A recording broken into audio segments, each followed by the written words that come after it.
afternoon and happy Wednesday. It is Wealth Building Wednesday brought to you by TRHT Selma.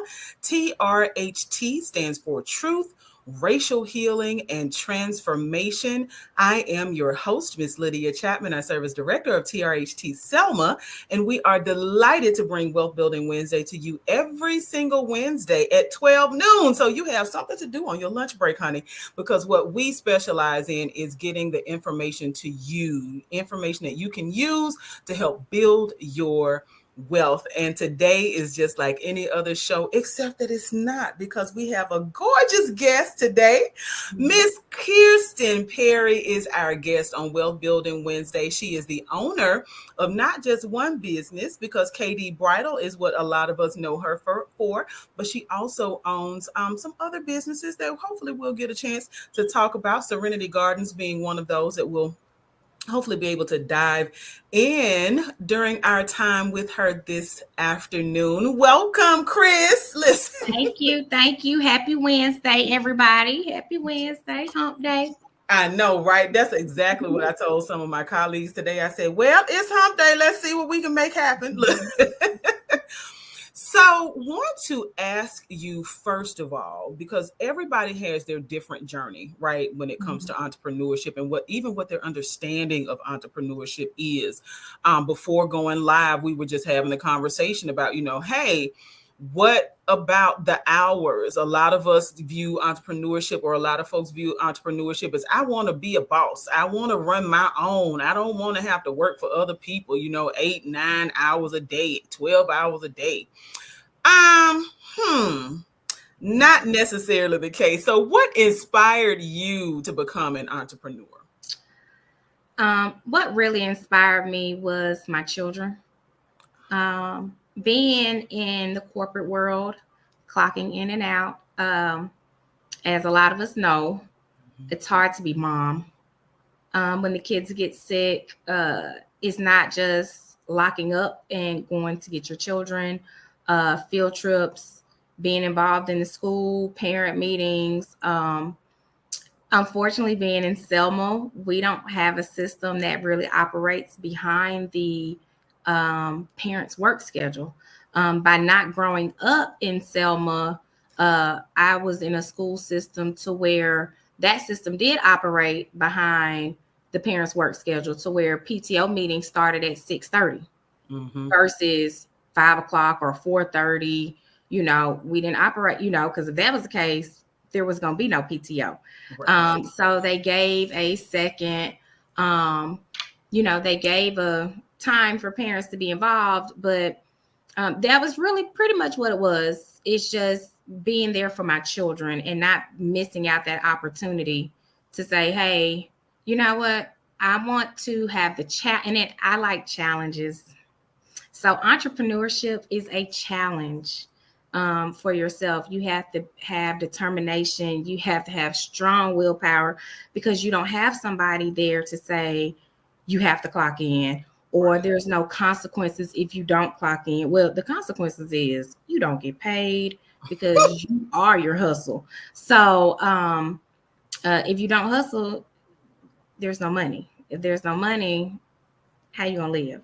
So, but it was mainly behind my children on why I wanted to be an entrepreneur. And when I started the journey, this will be 8 years. Coming up December.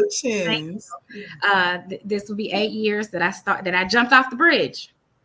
Okay. I jumped off the bridge, and I asked the good Lord, I said, Lord, I didn't mind clocking in, but I was like, Lord, if I could just be on my own until my children go off to college, I would be grateful. So far, one is off and the last one is in high school. So I'm just asking the Lord, like, okay, Lord, just keep me successful for at least next 4 years. But, I think he's going to grant me a little bit longer than 4 years. And I'll be even more grateful for that. Amen. And what a great inspiration is to say that your children inspired you to dive off into the pool of entrepreneurship. So now, Bridal is what a lot of folks who, if you are tuned in and watching from Selma, Alabama, and you've heard of formal wear, Everybody needs formal wear at one point or another in their lives. And so KD Bridal is definitely at the top of folks' list. At least for me here in Selma. Like if I need something formal, KD Bridal is where I'm going. And so why formal wear? And was KD Bridal your first attempt at entrepreneurship? It was. I don't know. When we first moved to Selma, my mom opened up Renee's Bridal back in 2000 and I think 3. And she started Renee's Bridal, and I was involved in that business. Upon her retirement, she tried to give me the business, but I wasn't mentally ready for that because I was like, oh no, don't nobody want to deal with this. No, I'm not. And so upon her retiring and closing the store, I missed it. And it was the love of the profession and seeing the people happy on finding the dresses and seeing the guys excited being in the tuxedos for whatever event, whether it was for a wedding or for a ball or for prom. It was just that excitement. And just being a part of all of the events, and helping these people get excited and dressing them, that was it for me. That was it for me. So I wanted to bring that, bring that back, for me. And so and because I knew it and I had experience in it, I just went ahead. That's where I jumped off the cliff on. And so it's been rough, especially since COVID. The industry has changed a lot, especially due to online. I think people are learning year by year that formal wear is not an online thing. And if you ain't learning, I need you to learn today. Formal wear is not an online thing. Like, yes, like just know photoshopping is real. Quality is a big thing, So but then again, it just depends on what people want to look like. And, but for some, the shopping experience and all of that is important. And one thing about KD Bridal is that we want to make the shopping experience fun for you. And, we do take the extra mile because understand, like, whatever you get from us, we want you to look good. We want you to feel good. But also when you leave that door, when you step out that door with our product, that's you're representing us as well. So we definitely want to make sure that you're happy and satisfied with whatever you got. So now the personal touch is what I keep hearing you talk about in how you just responded about formal wear. So it was the personal touch, being able to be a part of people's story, Yes. if you will. And so I'm wondering though how that works when it comes to a smaller community like Selma, right? And I'm sure some of our viewers are in other more rural locations. So how do you break through the idea that, oh, well, I need to go to, let's say down the road from us would be like Montgomery, or I need to go to Prattville, I need to go to Birmingham in order to get that quote unquote better look or that quote unquote better deal? How do you, as a formal wear professional and having so many years of success, how do you work within those, or outside of that box that folks try to put smaller communities in? Selma, being in Selma, it's already tough. I hate to say that my success has not come from Selma. Okay. A lot of people do That's leave real. Selma thinking that we don't have nothing. And that's why Selma is declining the way that it is. Because people don't shop at home first. And then they go find what they order online, or they leave town. And then I've had instances where, they have gone to Montgomery, Prattville, Birmingham, or wherever. And then, they'll come into the shop for something else. And then they'll be like, wait a minute, well, that's my dress. And then they look at the price and they go, wait a minute, I paid $100 more. Of course you did. You went to a higher city, so they have to charge you $100 more because their overhead is way higher. So, I just, it's tough. It's tough. And, We just, I just tell people like, hey, you'll be surprised, shopping in a smaller town, I pretty much have a lot of products that the other stores have. I have learned over time that I don't need to carry some of the big brand names because some of the smaller brands have the same thing, the bigger brands. It's just that we don't have to pay for the big brand. So, you know, as an entrepreneur, every year and well, basically every day, you'll learn something new about your business, about what works, what doesn't work. And so you make policy changes or you make internal changes that's going to work more for your industry or your demographic location. And so it's just a constant, your mind, being an entrepreneur, your mind does not turn off. It's not as cute as people make it. There is no clocking out. There is no, I had to actually learn to turn it off. I actually had to learn to say, you know what, today I'm not working today. I'm not thinking today. I'm not, even though I say that, but I'll end up thinking at least 15 minutes out the day. But I had to learn to cut it off, but it really doesn't turn off. And so it's just a constant on what can I do to better my business for my community. And the only disheartening thing is like being in a location like mine is that no matter how much effort, it seems like what can I do more to get more support from my community? And you're there like, hey guys, in my business, you are a client. You're not a number. Understand that. Right. You're not a number. So, if you call me on a Sunday, because prime example, I'm closed on Tuesdays. And last week I had a customer that rented a gown, and it's Monday at 5:30 and her event was Tuesday. And I'm like, she did not come to pick this gown up. Yeah. I called her and I said, hey, Miss Such and Such, you gonna come pick this dress up because we close tomorrow?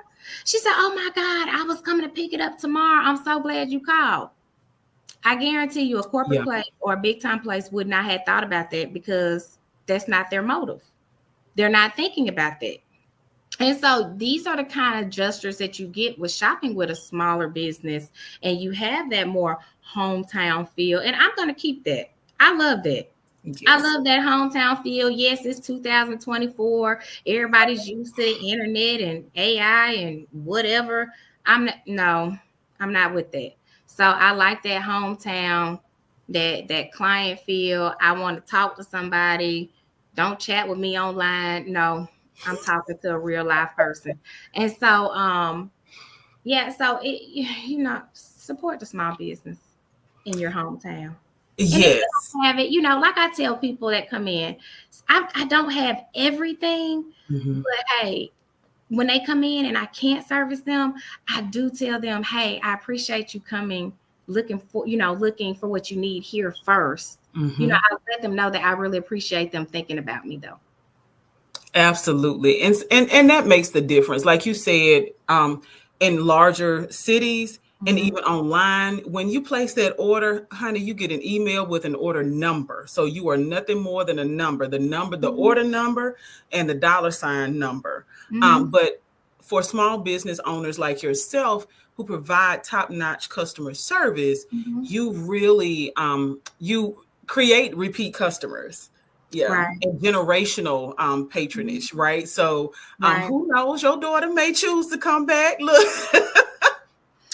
I know. That's a real slim.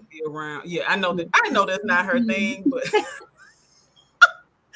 but who knows how long KD Bridal may be around, right? And so to have some of the same people who came for like their wedding gowns and the dresses for their court, to have their children come and get their prom dresses and things like that, that's and I have had that already, and it kind yes. When I first started, I have had some of my seniors when I first opened that I have had the honor to do their wedding gowns and bridesmaids.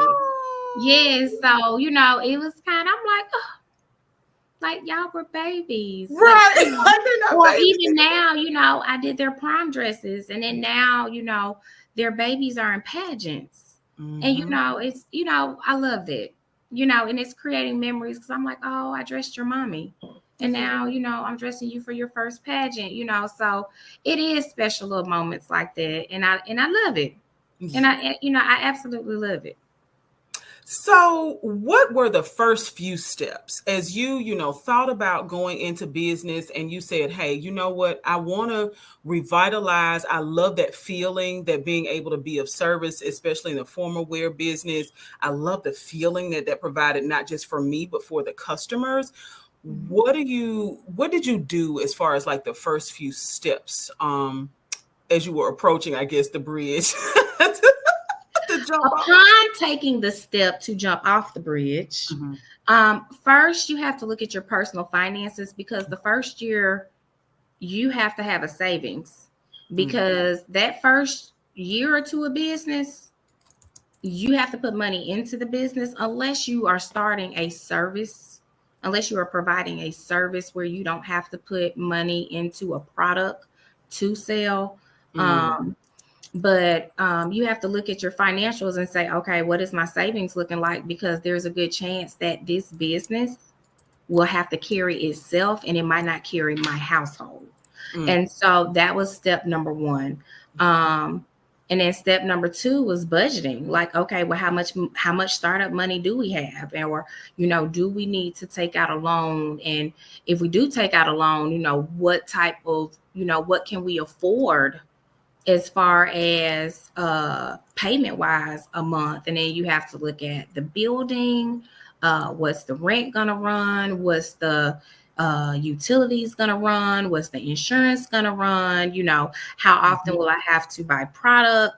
You have to also look at, with my, I could share, like, with vendors will require you to purchase a certain amount in Mhm. order to even carry them. So, you have to look at all of that. And so it's not just doing the legal paperwork. It's, oh, that's another thing, the legal paperwork. Well, you got to do all that before you do Mhm. anything.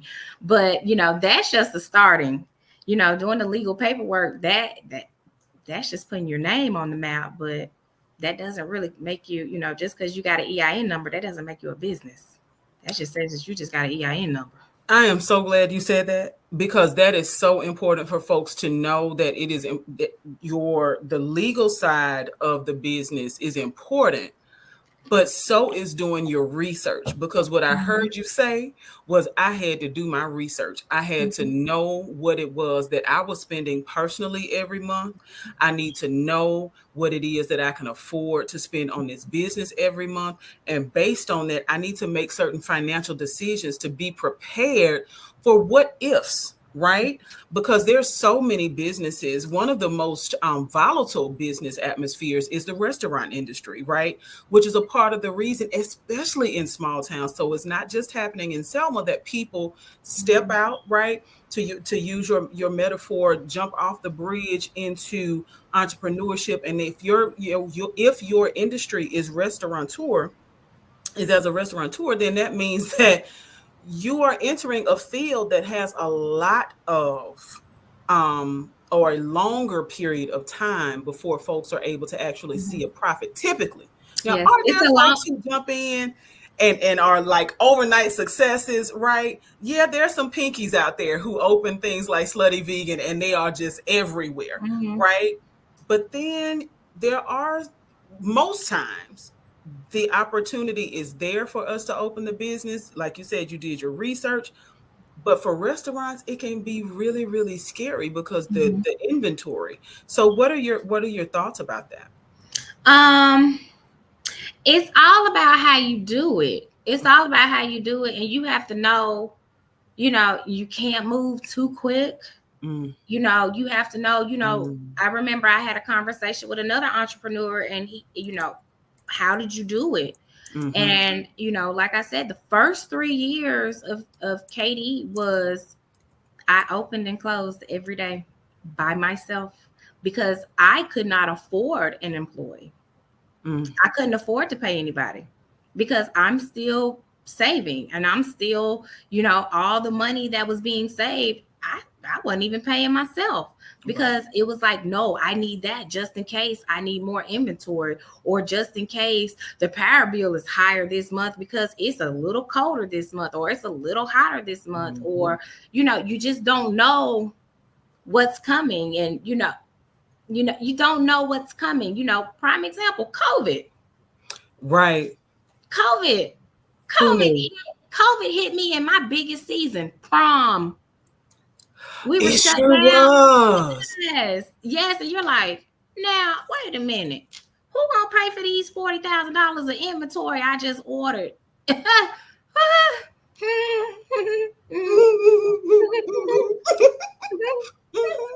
Yeah, but you know what? At the end of the day, that's where your faith comes in. Yeah.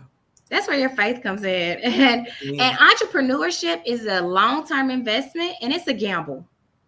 And it might work and it might not work. If it works, perfect, excellent, good job. If it doesn't work, guess what? Still, good job. Mm-hmm. Especially if you gave it all that you had and you did everything and you did the research and it just didn't work. Okay, on to the next. That's what life is about. So don't, if you tried the business and it didn't work, it's either go back to the drawing board, look at what you did wrong Mm-hmm. and do it again, or either be like, you know what, bucket list, tried it, didn't work, on to the next.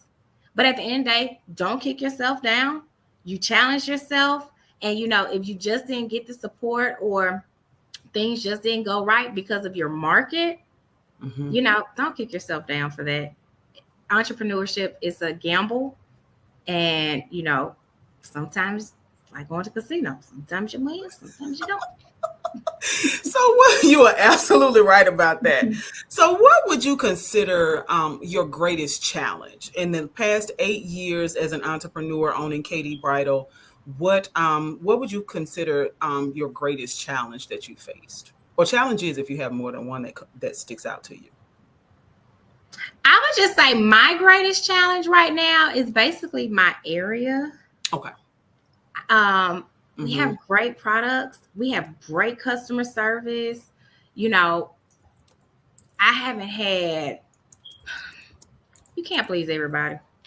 Everybody, that whether you own a business or you work a job, you're gonna have some complaints. But I can literally count on one hand the amount of complaints I have had at Katie Bridal, and I have done everything that I could to try to satisfy them, whether they were right or wrong. But basically just getting my area to support Katie Bridal. Like, I really hate the fact that I have to say, like, my success doesn't come from Selma. Like, Yeah. I really hate to say that. I want to say, like, thank you, Selma. I want to say that. And I'm in Selma because Selma deserves better. Yes. Selma deserves more. We are the queen city, but where the queen at? Like, we deserve this. And, Mm-hmm. we're here. And hey, y'all give Selma, like, support the little bit Selma got a little. Like, Yeah. you Yeah. know, hey, like I tell people, I go into Selma, I go in and I look first. Mm-hmm. That's all I'm saying. Go in, look first. If you're looking for a formal wear gown, like I tell people when they come in, hey, I'm looking for something. Okay, well, you might not can't explain to me what you're looking for, but I know you got a screenshot what you're looking for. Show me that screenshot. I might not have exactly what's on your screenshot, but I probably got something real similar to it. And so, it's just that's really like my only challenge is, getting people to give me a chance, even though I'm in Selma. And I tell people all the time, like, hey, yeah, like, my price, I can't I can't compete against the internet, and I don't try. I'm Right. not the internet. Like, I'm not the internet. Like, I'm human. I'm not a click. I'm not a clack. You don't have to figure out your size by yourself. The quality, there's not a comparison in quality. So, there's not a comparison. So, I just tell people, like, hey, give Selma a try, give Selma a chance. Come see us at Katie Bridal. Come see what we got. I promise you, you won't be disappointed. I promise you. Now that's the show enough truth. Listen, so want to ask, you talked about the challenge of being in a smaller area, being in a city like Selma, where folks can sometimes just write off, Mm-hmm. every vendor, every business in the community, just because, oh well, we're in a small town, thinking, right, that because we're Mm-hmm. in a small town, that the quality may not be there or the selection may not be there. And Right. so I personally want to just encourage everybody, especially if you live in a small community, try your hometown first. Like, try Mm-hmm. Selma, Try right? If something. you are watching and you live or you even work in Selma, if Selma brings you down the road to work Mm-hmm. every day, shop in Selma. Mm-hmm. Come find your wedding dress in Selma, right? Mm-hmm. Come find whatever it is, because we do have a lot to offer Mm-hmm. in our community. And in talking about the challenges, I would be remiss if we didn't talk about the triumphs, right? Mm-hmm. So, what would you consider to be some of your greatest accomplishments, or is there one that like sticks out? I survived COVID. Yes. Okay. Yeah. I survived COVID. So many formal wear shops did not. Mm-hmm. And my heart goes out to any business owner that had to close behind COVID. And it's been hard.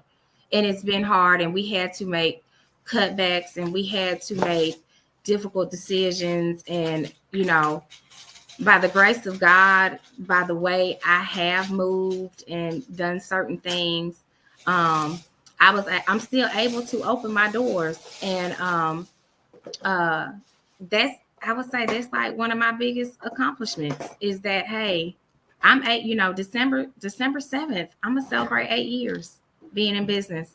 That's And awesome. I'm so grateful. Like, I'm so grateful because it was it got rough. Yeah. It got rough for a real strong minute. But God is faithful. Yes, he is. God is faithful. And Amen. he'll test you. Whew, he will Mm-hmm. test you, and you'll be like, okay, well, whatever, do you, Listen, I'm riding with you. That gas light on, and it's saying we got 3 miles to the empty. Whoo, okay. But, oh, okay, well, you saying the gas station 5 miles, but that light saying well, you know what, we're gonna go off your faith. mm-hmm. So, it's one of those. And I feel that we're coming back around, and I'm grateful for that. And I'm just gonna stay open. I'm gonna stay open, but and I just pray about things, and Amen. whatever the good Lord tells me, I just go with it. So I would just say my biggest accomplishment is getting ready to celebrate 8 years being open, surviving COVID, still being here, able to, be here for the formal wear needs of people of Selma. Amen. So I'm excited for you. On December 7th, you'll be celebrating 8 years in business Eight as years. Katie Bridal. Yes. So now, but you've also broken some barriers in some other areas, right? Aren't there other businesses, one in particular, that is a more recent accomplishment? So I am co-owner manager of Serenity Memorial Gardens. Yes. Got that back in 2018.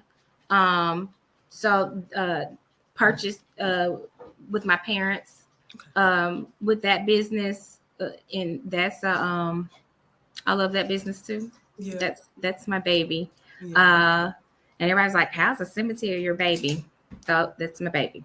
Mm-hmm. Helping those families during the most difficult times. Yes. The best way that we can. I have a special love for that Yes. because it's hard. It's hard when people are Mhm. grieving and going through tragedy. Some are prepared for it, but some are not. Some have gone through it before and they know how to handle it, and some do not. And so, helping people find a beautiful resting place, being able to walk with them on their journey through that, that's a special place in my heart. And then, like I tell people, I had the privilege of taking care of your loved one for the rest of my days. Mhm. And so, Yeah, so Serenity is another baby of Yeah. mine. So that's also another balance that you have to, that's where that willpower comes in, where it's Mm-hmm. like, well, now it's not one business, it's two businesses. So, I also have to know my limit too, because if it was up to me, I'll be running 30. But I'm only one person, and I Yeah. and I like to be hands on. Mm-hmm. I like to be hands on in businesses. I have been given the opportunity to branch off as far as opening up in a second location for KD. I turned it down because I can't be in two locations at one time. And I do like to be. I try to be present. I haven't been present in the last year and a half because I was in school, but I'm done with school now, so I'm back present in all the businesses. Yeah. Yes. And so I wanted you to just kind of share that because multiple streams of income looks different depending on what your goals and what your passions are. And Mhm. so in both of those spaces, whether it's formal wear or making sure that Serenity Gardens is well taken care of as a resting place for people's loved ones, both of those require a special touch. And one of the things that um, I notice about you just as a person because this is not my first encounter with you. So Mhm. we've known each other for years. Something that is it really I've consistently noticed about you and your energy is that you are compassionate, right? You actually care. And so there's a degree of that caring that is constantly poured into your business regardless of the realm that you enter. And so acknowledging that is important. So I just want to say thank you for being who you are and providing such top-notch customer service. That's not an experience that we have all the time. And so it's really important to thank people when they go above and beyond and call folks, to say, hey, I'm not going to be over tomorrow, or to sit there with that loved one who was just simply not prepared, Right. right? To have to make such a critical decision.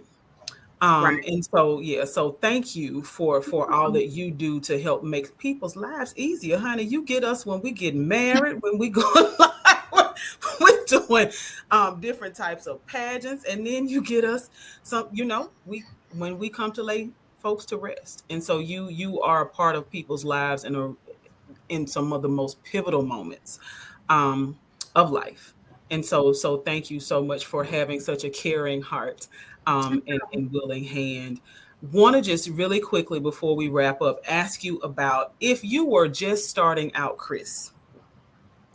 What's one word or a couple of things that you would give yourself as words of encouragement or advice?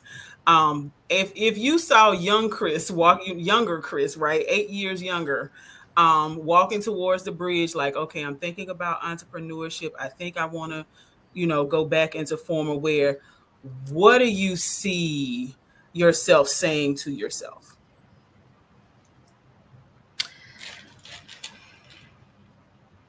8 years. Um, but into like today's day, like today. Yeah, if you could take all the knowledge that you've gained over the past 8 years and say something to the 8 years ago, Chris.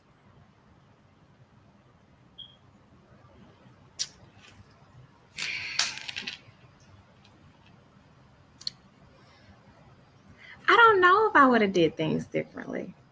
Okay. That's just being honest. Hmm. I don't know because it was the experiences that I have gone through with my business that has transformed it to what it is now. Hmm. It's it's kind of like people can give you all the advice they want in life Hmm. and you can take the advice.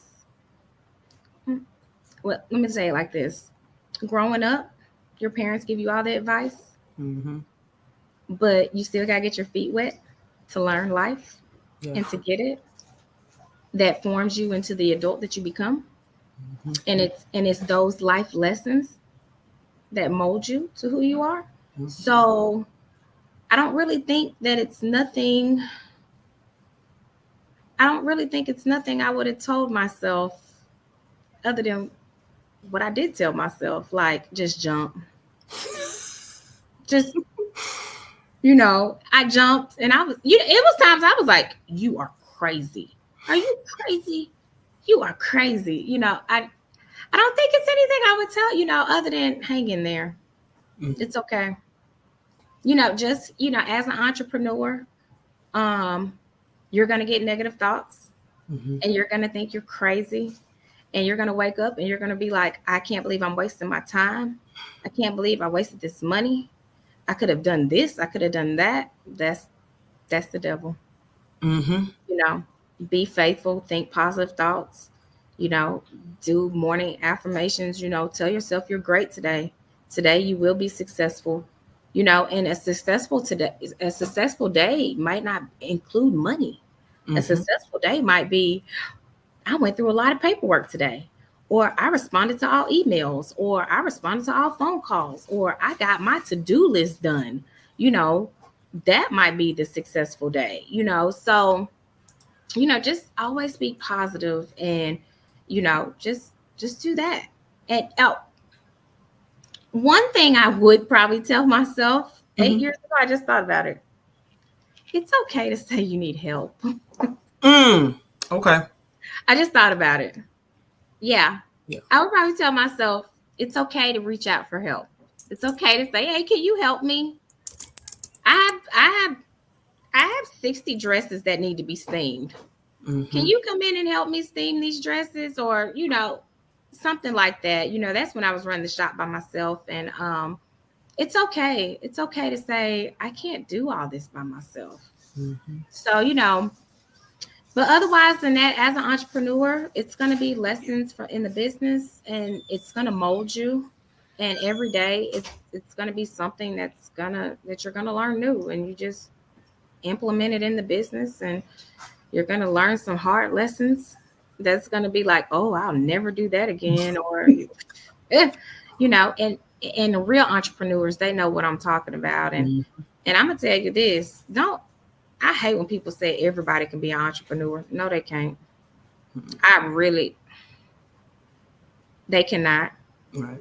They cannot. The first couple years that you're an entrepreneur, that is not your money. That's your business money. Don't look at it as you finna ball out. I mean, unless your situation is set up different and you don't have overhead, or, some people have a business where they can operate completely out of their home and they just run a service business. Now, that's totally different than the business that I run, but I run a product business, so I have to buy product. But I have product and overhead, so it's different. But if that's something that you really want to do, research. Make sure your financials are there. Know that it's a gamble, and jump off the bridge. The only way you're going to know if it works is if you jump off the bridge. Life is about taking risks. And, don't get to 70 years old and just be like, I wish when I was 35. I tell people like that, life is about living. And one thing people can say about me, Kirsten's living her life. I'm not going to, I can't make it to 70 and be like, dang, I wish I would have opened that business. I wish I would have ran for corner. I wish I would have went to school. A wish is just a wish, but just go on out there and do it. Try. Just try. If it works, it works. If it don't, oh well. Keep it going. That's my motto. Try. Yes, at least try. Try. And that's what we encourage folks to do with Wealth Building Wins. Is just try, right? Because the term wealth actually is something that could intimidate a lot of us, right? Because, many of us are one paycheck away from assisted housing, needing assistance for housing, one check away from having lights and gas and things like that. So the idea of wealth seems so far off. But if you make those modifications, if you do the things that you said, if you do your research, right? It may not be entrepreneurship that is your path, but it may be home ownership. It may be getting a new car. It could be financing your children's education. Do your research, all of it. Do your research. Right? Make whatever. Wealth is just wealth is all about what you make of it. Yes. A lot of people have so many definitions of wealth. Some people be like, oh, you got to drive a Mercedes or a BM. Absolutely not. That's not my definition. Nope. Like, my definition is living life comfortably, Yes. driving my Ford. Yes. And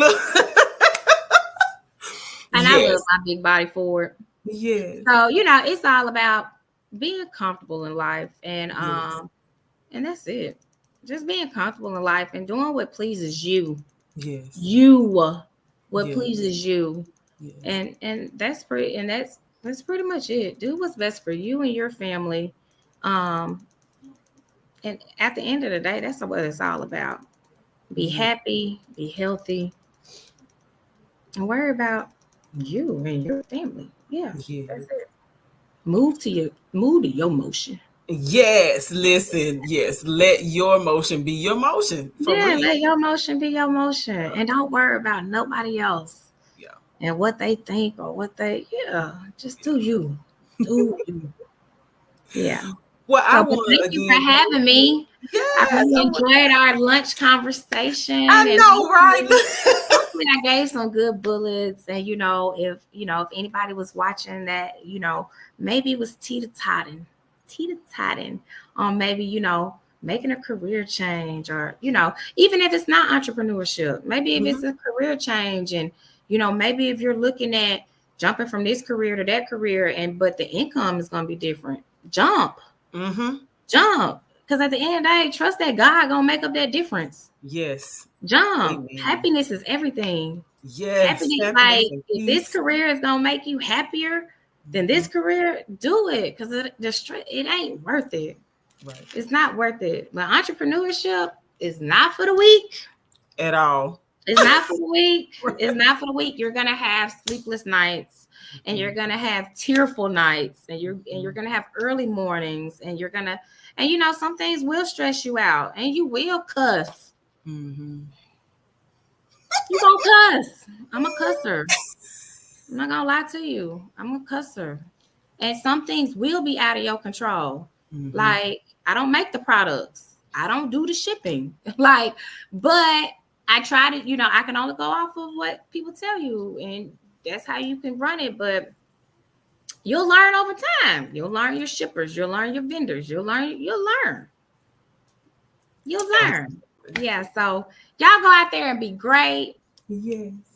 Do your research, do your thing, and I hope I've encouraged you, and jump. Yes. So I am so glad you said that about jumping, because we want to encourage each and every one of you all that are watching. If whatever your question is, whether you're looking to start a business, start a new career, buy a house, like whatever that transition is, as long as it sits right here, right in Mhm. your heart, and then you can get your mindset on that thing, because nothing can stop a made up mind, right? So once we make our minds up in positive things, honey, do what she said. Jump. Take the Jump. leap. But Let's like you jump said, into your heart wealth. has to be in it. Your heart, it can't be directly behind money. Your Right. heart has to be in it. Exactly. You Mhm. know what? And I know we're trying to wrap up, but that is the one thing that every entrepreneur that I've interviewed, that's the one thing that each of you all have said, whether it has been a question or like an inadvertent um answer, like, or response to the conversation, each and every one of you all have said something about it has to be a part, it has to be your heart, like you have to desire to do it. That's where that great customer service comes from, right? Mhm. That's where that caring comes from. That's Mhm. where it isn't, I'm not considering how much I made tonight or how much I made today. It's about, okay, what were the partnerships that were forged? How, Mhm. have I been able, Connie, listen, can I please check off all of the things on my to-do list just once? So whatever those things are that we're seeking to do, we want to encourage folks to do that in excellence. So thank you so much for talking about the need for us to have our hearts tuned in to our choices when it comes to entrepreneurship. We have lots of comments going on. If you are just now tuning in, would love it if you start all the way at the beginning and add your comments there as well. You'll also see all of some great notes that Miss Chris has shared with us today. You are going to live your life, and we encourage you to live your life and invite wealth into your space. Next Wednesday, we look forward to seeing you here. We have some more great guests coming up throughout our season 4. This is our 4th season of Wealth Building Wednesday. I want to thank each and every one of you all for tuning in. Please like, tag, and share this video. You can even subscribe so that you know when the Black Belt Community Foundation and the Selma Center for Nonviolence, when we post new material, including Wealth Building Wednesday. Again, thank you, Miss Kirsten Perry, for being our guest today. And we look forward to helping each and every one of you all build your wealth. Have a great week. All right. See y'all later.